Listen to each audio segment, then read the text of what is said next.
Hello beautiful people of the internet, hope you're all doing well and you're all safe and happy. Calais, it is Calais o'clock again today, and we're just going to be doing some cosmetic work on this car. This video is going to be filmed over the course of actually about a week and a half, just sort of doing things between jobs, but we're going to get started on it today and I'll show you what we're doing. So the first thing we're going to do is address this door. So the clear coat was peeling on this door, as you can see the ramifications of that there. I had some paint mixed up through a local paint guy and just sprayed it with an aerosol can and clear coated it, pulled all the tape off, and yeah, you can see it's completely different color. It's driving me nuts. Don't worry about that. I've got a plan for that, which will come later. But there was a guy wrecking a VZ Berliner in the same color as this locally. It's got front end damage. I wanted to get the boot lid off him as well, because this one has also got clear peel and fade, but his one was drilled for a spoiler and someone had already bought the spoiler, so having the holes in it, I didn't grab it. Also his rear bar was sold, but I did end up grabbing a rear door for 40 bucks. I've already picked the mold off and I've just flexed it onto that door for now, but we're going to need to go through and basically gut this door, everything that's inside it, gut the door trim, get the glass, the quarter glass and this glass out, and fit them to that one, because that one's only got a very, very light tint on it, so I want the tint to match as well, plus stickers. So we're going to go through, swap all that over. It's also missing the top mold across the door, so yeah, we've got to go through and take this one off from here. So yeah, we're basically just going to go through, gut this door, swap the glasses over, swap over as much as we can, and then we'll just unbolt this door and put that one on. So we'll start with pulling the door trim off. There's just some screws around the door. Got to pull the switch out, the lock, the handle, pop this cover off. There's another screw holding that. There's a screw holding the handle in, and there's another screw holding the door trim on behind it. So we just go through, get all this stuff off, and we'll go from there. Door trim's off. I've also just unpicked that mold from all the way down the side there. Sort of goes down across the top, which is that one, because that's also missing on that door. But it's on the other door, it's been cut here, because it goes in behind this rail here, which is part of the glass, it looks like. So don't know how I'm going to get around that. I'll probably have to put the window down on this one, and I don't know how I'm going to get the window down on that one, but we'll figure it out. So yeah, we'll just see how we go. Well, this is turning into a bigger job than I thought. I've basically now just unpicked all the wiring. It's just sitting on the ground there. I just undid all the clips and unplugged everything. I've just noticed that other door also doesn't have a window regulator in it, and these window regs are riveted in, so you've got several rivets around to drill those rivets out to get the reg out. So I'm gonna have to do that, and you can replace them with rivets or nuts and bolts. I'd like this window to work, so we probably will do that. So I'm gonna need to drill this out. I need to put the window down a little bit first, so I'm just gonna plug that plug back into the window reg and connect the battery so I can put the window down a little bit. We'll do that. There was a 10mm bolt in there and in there, and another screw up underneath this mold going up that way to attach this runner in, or Bailey channel, I think they're called. And that should probably also hold this glass in too, I would imagine. But anyway, I'll just keep arguing with it. Alrighty, got the glasses out of both doors. It's a bit of a mission, but we got there in the end. You sort of got to remove A to remove B to remove C to remove A. But they're basically both stripped, so just going to go through now. I was actually just cleaning some stuff off that door. I want to put the glass and the regulator and stuff back in this door, and then we'll knock this door off and swap. Finally, we are nearly there. Got the glass swapped over onto the new door. Window reg is in it. Belt mold is on. Top mold is on. That's all sort of looking good and all done. This is just a shell now. There's nothing left in it. So now it's just a matter of knocking this door off, getting this one on. These are held on with pins, which are a bit of a pain in the backside to get out. They're not too bad. So we'll just knock the check strap pin out and then the door hinge pins out. And yeah, get the other one in. Ta-da. Old door. Feel free to jump on that, Isaac. Good job. It's pretty hard. All right, new door on. Let's do it. Okay, guys, so I have jumped ahead and finished getting it all back together. I know on camera it looks a little bit darker than what the front door and the quarter panel do. You know, like in real life it does as well, but it's barely noticeable. But the camera is exaggerating it a bit. But everything's done, everything's back together, door trim's back on, electrics are all connected, everything's tested, everything works. So that's wonderful. Also, it's about 2 weeks later as well from when I first started putting, removing the door, because retail jobs get in the way to steal your joy, but they are extremely necessary. Also, cast your mind back to when at the start of this episode when I said I wish I could get a boot lid for this thing, because this has got clear fade and starting to get clear peel as well. It's all foggy across the back. Well, as luck would have it, a few days ago, perusing the old Facebook marketplace, someone else was wrecking a Commodore in the same colour, but it was a VZ Berliner. So I managed to score a rear bar in quite good condition and a mint boot lid as well. I've already changed the number plate over, and it had Berliner badge on here as well, which I have removed and just sort of given the back of the boot lid a little bit of a polish. So we're going to go ahead now and change that over. As far as the bumper bar goes, I'm not too sure, because I'll show you what else I've done with that. It's one way to get your steps up. So I do want to just try and polish the bottom section of this bar, as the VZ Berliner bar has the black insert down the bottom, whereas this one is painted, so I like the look of this one better. But also, which I didn't film, is that little tap that we had on this back corner.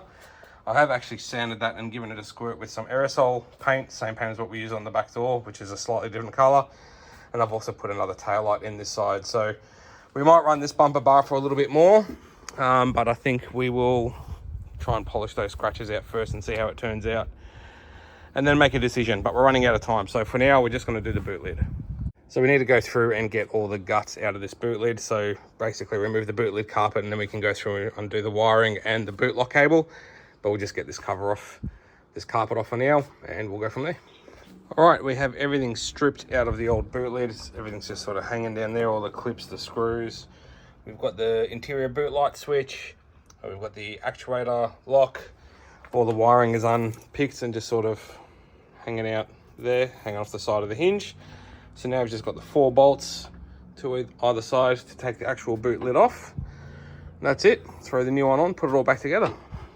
Old one's off, dumped it down there, throw the new one on. And that's a boom. Boot lid is on, everything's connected and installed. Got the inner boot lid carpet on, because Calais, can't have a Calais and not have the boot lid carpet. So that's sorted, everything's connected, it lines up, it shuts. Actually lines up pretty good. Just got to clean that bird poo off the middle. So yeah, basically all of the peel that we had on the roof was sorted way back when we painted it black. The peel on the door got sorted by painting the door and then replacing the door. So that's sorted. Peel on the boot lid is sorted by replacing the boot lid. All that's left is the peel on the bonnet. So I am looking for a bonnet just to try and make that look a bit better. VY is different to VZ. There's a couple of VZ bonnets that have come up in the right color, but sort of in the middle there where that line of the bonnet is, there comes to a sharp point on the front of VZ's, which then doesn't line up with the bumper bar. So I am pretty much out of time. All that's really left is to try and have a go at this and make that look a little bit better. But yeah, time is not my friend, but let's see what we can do. Alrighty, so I've polished up the rear bar and pretty much all of the scratches have come out, save for a couple of little dots here and there. Also did the fuel filler door, and I was about to do the quarter panel, but my little polishing pad on my drill has broken. So, and I'm not going to do that by hand. So that's sort of disintegrated. I'll have to get another one of them, but I'm confident most of that will polish out. I sort of can just push that dent out, or I don't know, we'll worry about that at a later stage. But yeah, so that's it for that for now, and on to the next thing. Alrighties, car is on the hoist, as you can see. The next thing we're going to do is try and make this front bumper bar look a little bit, I was going to say better, different. We'll go with different. So I basically want to repaint it because it's got scuffs and marks all over it. It's pretty bad with all the marks it's got. Also it's got this big divot here because the car did have a hit right on that section there when we got it. It's even scuffed here. So I basically just want to put like a skim of bog on that, and then I'll just basically give the whole front bar a light scuff down and then respray it with the aerosol paint that I've got. The color is similar, but it's not the same. I'll actually show you, I mentioned before that I sort of painted in this rear section of the bar down there. So that's been painted with an aerosol can on that side. So the color is not perfect, but it is similar. So we're gonna do the front bar in the same stuff. Again, this is not a show car, it's a drift car. I'm just about making it sort of good enough. So yeah, that's basically it. We'll get the number plate off. I'm just gonna scuff up this corner for now and put a bit of bog on it. Then I'm gonna go out and do a couple of jobs, let the bog harden, and then we'll come back and sand everything and yeah, sort of get into it. So we'll do that now.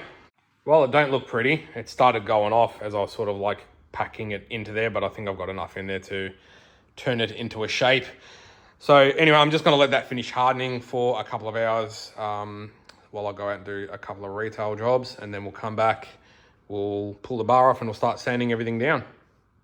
I did that thing again where I sometimes jump ahead and don't fill you guys in. So as you can see, I've got the whole bar buzzed down lightly with the electric sander. I've taped up the mouth, and that's just laziness because I can't be bothered taking that section out. As far as this section that we bogged up goes, I bogged it, sanded it, and it was a bit low in the middle, so I just put another skim of bog in the middle there and sanded it down.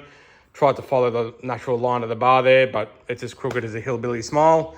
I don't care. I'm going for good from far, but far from good. So I've got another retail job I've got to go on with. So what I'm going to do is take the front bar off now quickly. I'm going to throw the car out the back and park it back in its hole. And I'll set the front bar up on a table and just sort of, while I'm working, I'll just go out and give it a squirt of paint every now and then. Bar is set up outside, ready to go. I've still got the Calais on the hoist. I just figured I would do a coat on this quickly before I start moving things around. So let's lay down our first coat of colour.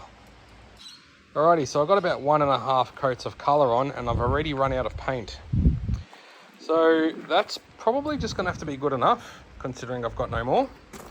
So we'll let that bake for a little bit in the summer sun, and we'll throw some clear coat on it. Just chucked a couple of coats of clear on it, so we'll let that bake now for a little bit as well, and then we'll throw it back on the car and see what it looks like. Cat. Yeah, bar is back on. It looks pretty good. In the shade, the color does look quite different. Get it out in the sun. If you look at this side, it's actually nowhere near as bad. But at the end of the day, it looks way better than what it did before, with that front section there being stoved in and sort of black with all the other black marks on the bar as well. It's actually looking a lot straighter than what it did. And at the end of the day, when this car's going past you at X kilometers an hour, it's going to look better than what it did. As I said, good from far, but far from good. Rightio guys, it's a few days later and I've just got the Calais in just to do a couple of little things on it, just while I've sort of got about half an hour to spare between jobs. So the first thing I did is I borrowed a buffer off a mate of mine and polished out the scratches on that panel. So that's looking a lot better. Just if I have time at some point, I'll try and knock that dent out and maybe change the light or not. Another thing I want to do to this car, which is probably going to change the look of it a fair bit, is let's talk wheels. So obviously this is a VY Calais running VZ Calais factory alloys. These are a 17 by 8 inch wheel. I never run the rear wheels when I go drifting. I normally run 15s, which are either like fluoro green or fluoro pink or gold or whatever. And I've sort of liked the look, but however, I am running a 12mm hub spacer now on the front wheel. With the camber I'm running, I need to run that to stop the inside of the wheel rubbing on the strut and also on the tie rod end when I turn. That's not great because the wheel is not, the weight of the car is now on the studs, it's not on the hub, and that's not really something you want to do. I know a lot of people don't worry about that anyway, but with the G-forces that a drift car are under on the front, it's just a recipe for disaster. The center hub of the wheel is supposed to carry the weight of the car, not the studs. The studs are only supposed to hold the wheel onto the hub. So it's not great, and I was after a little bit of a different look anyway. So what I've done is I've gone with these. These are an Avid wheel or Avid. These are an 18 by 8.5. So we're going up an inch in size and we're going wider by half an inch. And I've taken that into consideration to do some maths when it comes to the offset. Factory offset of Commodore wheels is around plus 45. These are a plus 20, which is going to push the wheel out 25mm. So that will account for the 12mm hub spacer that I will no longer need to run now. And also takes into account that these wheels are half an inch wider, which means 1/4 of an inch wider on the inside and on the outside. Tyre wise though, I am still running the same width tyre. This runs a 235 45 17. We're now running a 235 40 18, but we are going to a Bridgestone Potenza RE003. Really good tyre. For a road tyre, they offer a ton of grip. Also run the same tread pattern tyre on the front of my HZ. And back in the day when I used to do circuit racing, I used to run RE003s and was always happy with the amount of grip that they offered. So that's going to give me a little bit more turn-in grip and control the front end a little bit. So I hope I haven't spoken too much. Let's jack the front of the car up.